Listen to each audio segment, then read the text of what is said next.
Everyone, good morning, welcome to my blog. তো তোমরা সবাই কেমন আছো? সকালবেলা আমি আবার ব্লগ নিয়ে চলে এসেছি। ঘুম থেকে উঠে ব্রাশ করে এইদিকে আমি চা করে নিলাম। আর মা তো অনেক সকালেই রান্না বসিয়ে দেয়, যেহেতু ও খেয়ে দিয়ে অফিস যায় সকালবেলা। তো আমি ঘরটার ঝাড় দিয়ে মুছে রেডি, এদিকে স্নান টান করে রেডি হলাম। তো দেখি হালকা হালকা বৃষ্টি পড়ছে, মানে যখন আমি বের হবো তো ভালোই 10 মিনিট খুব জোরে জোরে বৃষ্টি হলো, তারপরে বৃষ্টিটা থেমে গেল। আর বৃষ্টি হওয়ার পরে গরমটা আরও বেশি বেড়ে গেছে। ভাবছিলাম একটু ঠান্ডা ঠান্ডা হবে আজকে।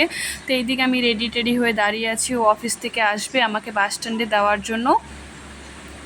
তো আমি ওর অপেক্ষা করছিলাম, এদিকে বৃষ্টিও স্টার্ট হয়ে গেল। তারপরে আমি রুমের থেকে বেরিয়ে পড়লাম, যাচ্ছি এবার নিচেও দেখি বাইক নিয়ে দাঁড়িয়ে আছে।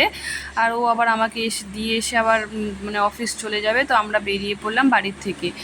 তো তাড়াহুড়ো করে ও আমাকে অফিসে দিতে আসে, প্রত্যেকদিন অফিস থেকে আসে আমাকে দেওয়ার জন্য। আর ভাই তো সকালবেলায় কাজে চলে যায় আজকাল, আগে তো ভাই দিয়ে আসতো। তো বাস স্ট্যান্ডে চলে এসেছি, বসলাম একটু, মানে 5 মিনিট বসলাম, দেখি সঙ্গে সঙ্গে স্টেট বাস চলে আসে। তো যাওয়ার সময় মোটামুটি প্রত্যেক দিনে সিট পাচ্ছি, আর তেমন ভিড়ও হচ্ছে না। আর আসার টাইমে আমি কোনোদিনও সিট পাই না, দাঁড়িয়ে দাঁড়িয়ে আসতে হয়। যাই হোক, প্রচণ্ড গরম, এদিকে তো বৃষ্টি হয় নাই, তাও ডালখোলা একটু বৃষ্টি হলো। তো পার্লারে ঢুকে পড়লাম আমি। হাঁটতে হাঁটতে আসলে আমার বাবলি আজকে আগেই চলে আসে, সুমিত্রাও চলে আসে। তো আমার একটু লেট হয়ে গেল। এইদিকে দেখি আমি ঢোকার পরে রানী ভাবিও আসি। তো রানী ভাবি আজকে আমাদের জন্য পনিরের তরকারি রান্না করে নিয়ে আসছে। আর রানী ভাবি তো খুব টেস্টি রান্না করে। তো দেখো কি সুন্দর লাগছে। তো আজকে আমাদের এই সবজিটা দেখে খিদেও খুব তাড়াতাড়ি পেয়ে গেছে। তো সবাই মিলে একসঙ্গে বসে খাওয়া দাওয়া করলাম। আর সবাই একসঙ্গে খেয়ে মানে বসে খেয়ে খাওয়া দাওয়া করতে তো খুবই ভালো লাগে পার্লারে। সবাই মানে বিভিন্ন রকমের রান্না, সবার আলাদা আলাদা টেস্ট।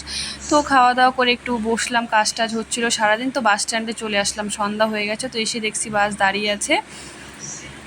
তো অনেকটাই ভিড় ছিল বাসে আজকে। আর যাওয়ার সময় আমাকে তোমাদেরকে বললাম না যে আমাকে যাওয়ার সময় দাঁড়িয়ে দাঁড়িয়ে যেতে হয়। আর এই গরমের মধ্যে বাসে জার্নি করা মানে অনেকই কষ্টকর। যারা যারা আসে তারাই জানে যে বাসে এখন এই গরমের মধ্যে কতটা কষ্ট।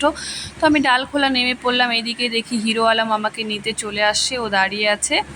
আজকে একটু আগেই চলে আসছে, কালকে আমি একটু বকা দিয়েছিলাম যে ওর বাইক খারাপ হয়ে গেছিলো। তো দেখি আজকে আগে এসে দাঁড়িয়ে আছে। তো আমরা বাড়ির জন্য বেরিয়ে পড়লাম, ও আমাকে বাড়িতে দিয়ে আবার অফিস চলে গেল। যেহেতু মাসের শেষ আজকে, তো ওর আজকে একটু লেটই হবে। তো বাড়িতে ঢুকে পড়লাম, ঢুকে ফ্রেশ ট্রেশ হয়ে আমি আবার রান্নাঘরে চলে গেলাম মার জন্য চা করতে। তো আমার এই চা গরমের মধ্যে চা খাওয়ার কোনো ইচ্ছে করছিল না। তো আমি কিছুই খাইনি, জাস্ট 2টো বিস্কিট খেলাম আর একটু জল খেলাম। তো রাত হয়ে গেছে, মা তো সব কিছু রান্না করে রেখেছিলো, জাস্ট একটু ভাত করলাম গরম গরম, আর ওর জন্য একটু আলু ভাজি করলাম। এদিকে ডাল ছিল। তো মাদেরকে খেতে দিয়ে দিলাম গরম টরম করে। আর ভাতও হয়ে গেছে, তো ওর একটু লেট হবে আসতে, তো আর আমি একটু পরেই খাবো। তো এদিকে মা চিংড়ি মাছ, ছোটো মাছের চচ্চড়ি আর ডাল করেছিল। এদিকে আমি রাতের বেলা শুধু আলু ভাজি করলাম আর মানে ভাতটা করলাম। তো ওইদিকে বাড়ি ঢুকে পড়েছে। তারপরে ও অনেকটাই রাতে এসে, তো আমি আর ও খেতে বসলাম। তো ওর অফিসে আজকে পার্টি ছিল, ওখান থেকে আজকে মাটন নিয়ে আসছিলো। তো আমি আর ও রাতের বেলা মাটন, মানে ও তো মাটন খায়নি, শুধু আমি খেলাম। আর ও ডাল ভাতি খেলো। তো বাই ফ্রেন্ড, সঙ্গে থেকো ভালো। তো যাই হোক বন্ধুরা, কমেন্টে তোমরা অবশ্যই জানিও আমার ব্লগগুলো তোমাদের কেমন লাগছে। আর তোমরা যেভাবে আমার পাশে আছো, সবসময় পাশে থেকো।